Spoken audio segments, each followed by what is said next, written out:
line 9 on page Ches. So the Rebbe asked a question over here that what does it mean when it says that La Yochel Yosef Apik, that Yosef could not control himself, he could not contain himself because he heard the whole story of Yehuda and relating the whole story. First of all, before that he asks, why was it even necessary for the Torah to repeat the entire story? The Torah could have just said in short that Yehuda related to Yosef everything that occurred. In addition to that, what did Yosef hear? How did this affect Yosef to all of a sudden not be able to contain himself if this was all information that he was aware of beforehand? There was nothing new over here. There was no new information. This was the same thing that he already, mainly, most of the details that Yehuda spoke about were things that he already experienced. Since it's already things that he already experienced, so why was it Yehuda relating it would have affected him in such a type of way that he couldn't control himself, etc. So we'll begin from line 9, second paragraph on the page. But the idea behind this is, like it's explained at length in the Torah Chaim in the middle of Rebbe, Parsha saying on our Parsha. The Achidush b'dibri Yehuda Haya, that the novelty or uniqueness of the words of Yehuda wasn't a fact. Shaydei dvorav helos kola in yon shedibroi doisen dargosoi. Through the words of Yehuda, he elevated all the matters that he spoke about them to his level. What does it mean he elevated them to his level? He affected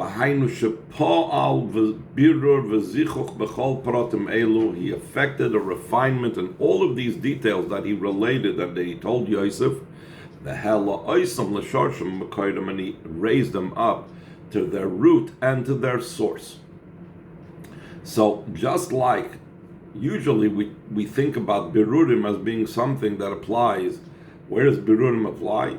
I use something that's permitted, I eat kosher food or whatever, and then I use it for Kedusha, and then I elevate it.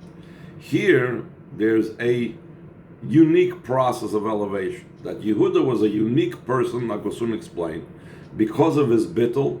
He had this capability, because of his bittul, that even events that occurred in the past that were of a negative nature, Yehuda elevated them and brought them to the source. Everything has a source in Kedusha, and the source, even of negativity, is a positive thing. Just like we learn about Nigeres HaKodesh and Tanya, that by accepting Yisurim with joy, so then we reveal the true inner source of this, which is coming from a good place, and it's really Hashbaz Toivus of Hashem, etc. So the same thing, Yehuda, by speaking about it, and Yehuda was in a state of bittul, he was elevating them to their source. So he says in line 14, Yehuda mentioned in his words about the sale of Yosef, externally this was a negative thing, this was an untoward thing. Now, Yehuda didn't mention it in all the details about who was responsible, etc., but more or less, the events of Yosef's sale was being referred to, and externally was a negative. And to such a degree was it a negative, there are different ways of something being negative. Something can be negative in and of itself, and then something can be negative that it taints anyone who comes in contact with it. Yehuda himself, who was relating the story and had to elevate it through his words, he himself was lowered through this. Like it says about in Parshas Vayesh, Yehuda descended after the story with the sale of Yosef. It says that Yehuda descended. And Rashi goes over there into two explanations. Why does it say Vayered Yehuda? And one of the things is Shahiriduhu Migdulasai. They lowered Yehuda from his greatness. Yehuda, even then, as a forerunner of the fact that eventually he would be the king, from him would come out kingdoms, etc., etc. he was even then considered the king over the Shvatim to a certain degree. But after the events of the sale of Yosef, they lowered him from his greatness. They demoted him. Kitanu, because the other Shvatim said, that the sale of Yosef was his fault. He's guilty in it. Because he didn't protest. Because if he, being a leading figure, would have protested, they would have never gone through with it. So we see that the event was such a terrible event, such a negative event, that not only the event itself was negative, but it impacted those people around it as well. That's how negative it was. Through Yehuda speaking about the matters of the sale of Yosef, he elevated the matters that occurred to their root and their source. That over there, they are very high things. Like we know throughout Chassidus, negative occurrences, bad things, etc., have their shayrish in Kedusha as well, and often they have a shayrish on a higher level in Kedusha, like the Alter Rebbe also explains in Tanya, that Yisurim and so on, suffering, they come from Almadis Kasya, from Yudke of Shem Yudke Vavke, whereas revealed good, that comes from Vavke. So what Yehuda did was, he elevated this negative event to the source. So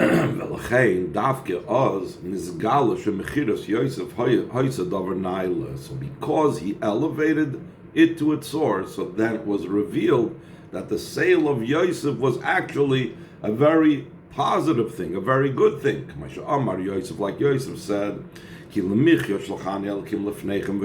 that Hashem actually sent me before you to give you life, because you should be able to survive the famine, you should have food. And he also, for me it was beneficial. He made me an important person by Pari. But when did he come to this recognition in the context of this Maimer? This was as a result of Yehuda.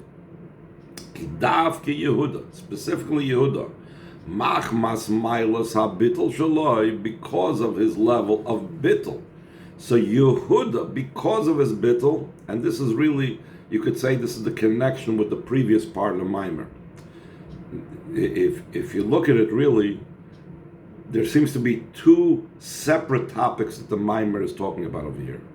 One topic is Vigigash Yehuda al Yosef, and what also says in the Haftorah that he put the two pieces of wood together, Va'avdi David Nasi Aleim Lo'ilam, the joining of Yosef and Yehuda. And we explained this is the joining between Torah and mitzvahs, Geula and Tefillah.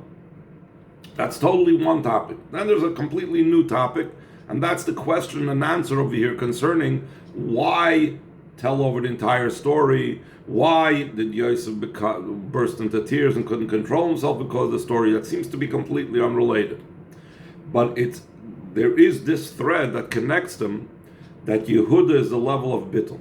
Because he's a level of bittul, therefore it's a level of tefillah, therefore it's a level of action. And also because Yehuda is the level of bittul, as we explained before, Vatamoid miledes, hapam oides Hashem, that the idea of admitting and being thankful, and the idea of Vatamoid, like Tfil Samida, standing still. So because he had this bittul, he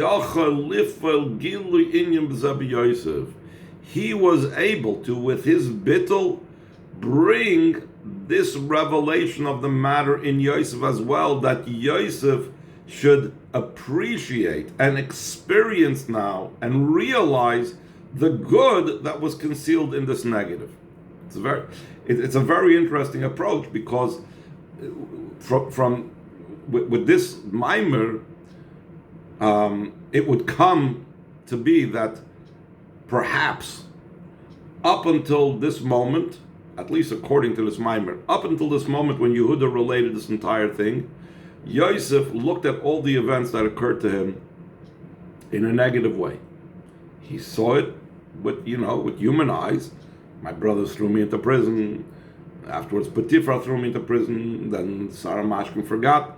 All of these things, he looked at it as negative. True, he experienced positive things afterwards, but he didn't necessarily put them so much together. Yehuda, with his power of bittul, brought Yosef to the level where Yosef would experience it as well. The positive that was inherent in the negative. Perhaps this is also the connection with the previous part of the Maimer. The previous part of the Maimer spoke about how you need to have that the union of the two, of Yehuda and Yosef, means the influencing of one upon the other. Like we said, the learning influences the action influences the learning.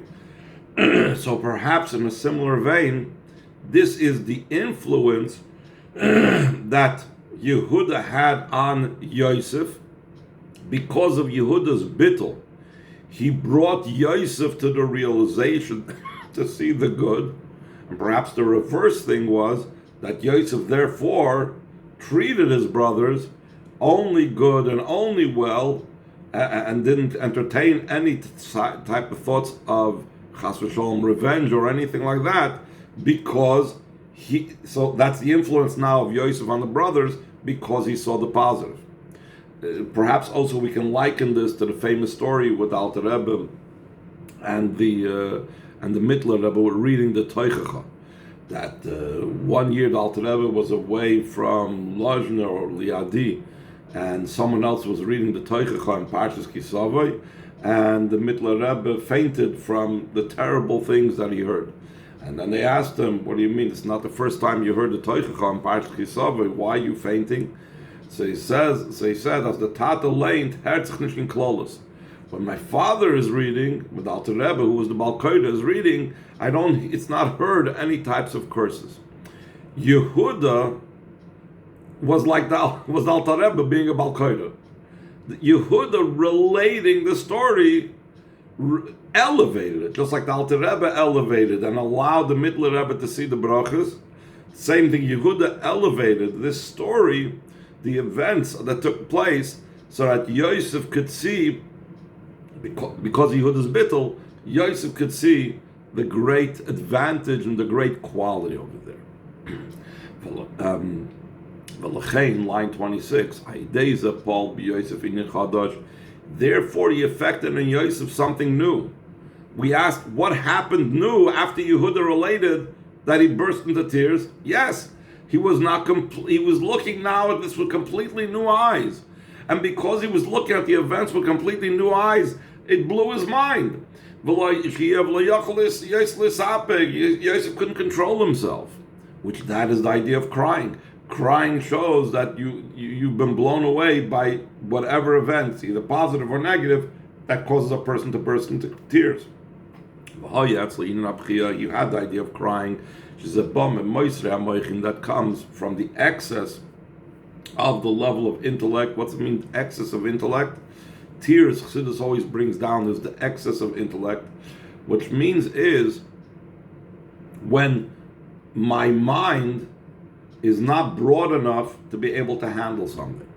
Why does a child cry, let's say, when something happens, and an adult will not cry?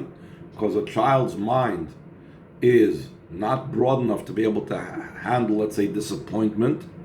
And when he's disappointed, he easily cries. Someone that's mature, he's more broad-minded, he can handle things that are not according to his wishes, and therefore he doesn't cry for the same things that a child cries. But when an adult cries, either cries of upset or anger, or joy, it's because it's too overwhelming. Heinrich is a ball. The idea of crying comes through such a revelation that the brain cannot handle. Top of page das oisoi. Therefore, Yosef could not control himself. That is the novelty.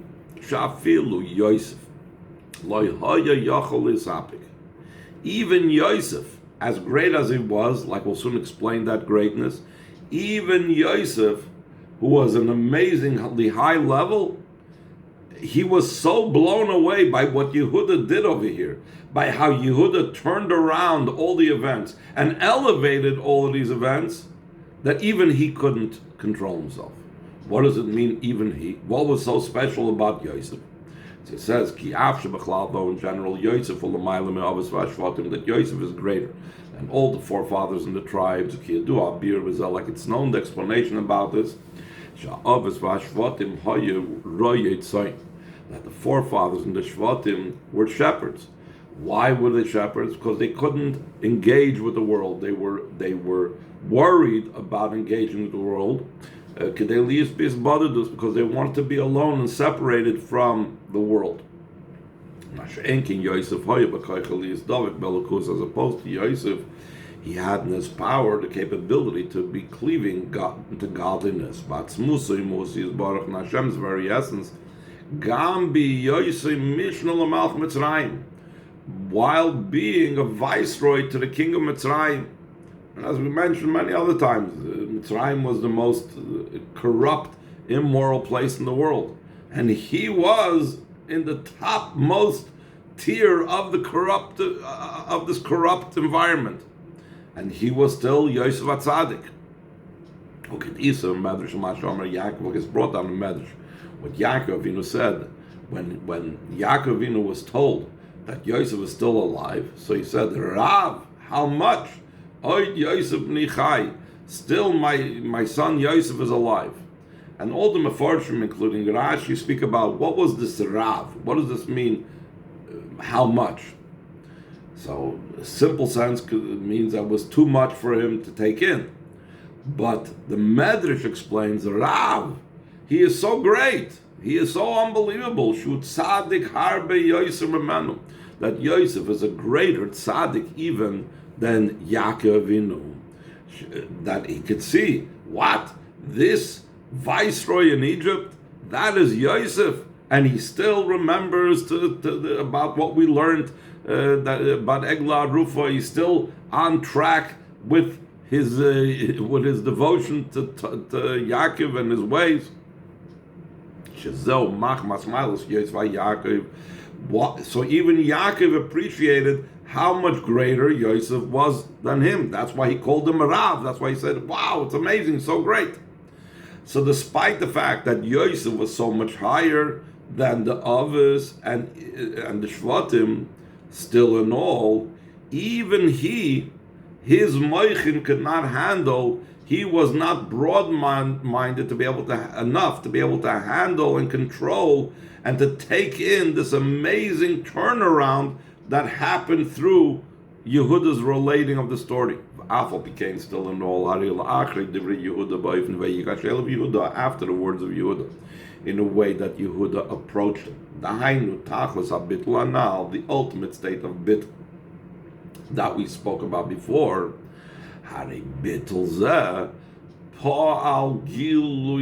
So because that was the idea of Yehuda's approach. Yehuda embodies the level of bittul, and Yehuda, in his embodiment of bittul, approached Yosef. In other words, he brought his bittul to Yosef.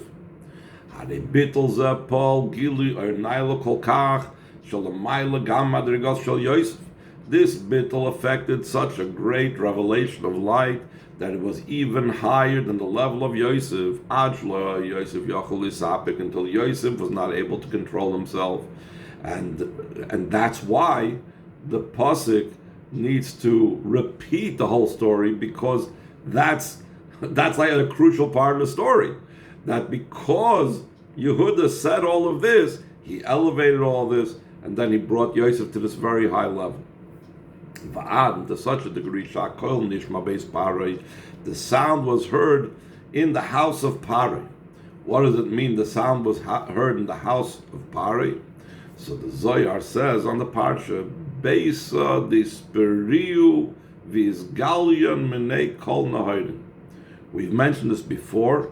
Pari means opening up, releasing, like it says, uporas roisha isha. It says in the Parshas Nosoi that he released and opened up. So Parai, in the spiritual realms, is when it's opened and revealed from it all the lights, like it's brought down the Zohar on the Pasuk, even to the highest, most level, to Hashem's very essence. So that's how high the bittul of Yehuda impacted the relationship and the connection between Yosef and Yehuda, that it brought down such a great, powerful revelation, and therefore Yosef couldn't control himself. Then the Rebbe concludes, V'yiratzon should be the will of Hashem. Sha'idei dibur b'chol inyanim elu, through speaking in all these matters. Nizke b'karav mamish l'kiyum ha'yush v'aftara anal b'poil. We will merit very soon, mamish, to the fulfillment of what's foretold in this above-mentioned Haftarah in actuality, which is Hachibur, the Yehuda of Ephraim, should be the joining of the two tribes of Shevet Yehuda and Ephraim, representing the Aseres, Hashvatim, the 10 tribes, until it's not just a joining, but they become completely one in your hands, like Yechezkel Hanavi was over there told. After writing the names Yehuda and Ephraim on the separate pieces of wood, they should put them together and they miraculously would form one. And David, my servant, will be a leader over them forever, going on Mashiach. Take from Yad Mamish with joy and gladness of heart, and immediately Mamish.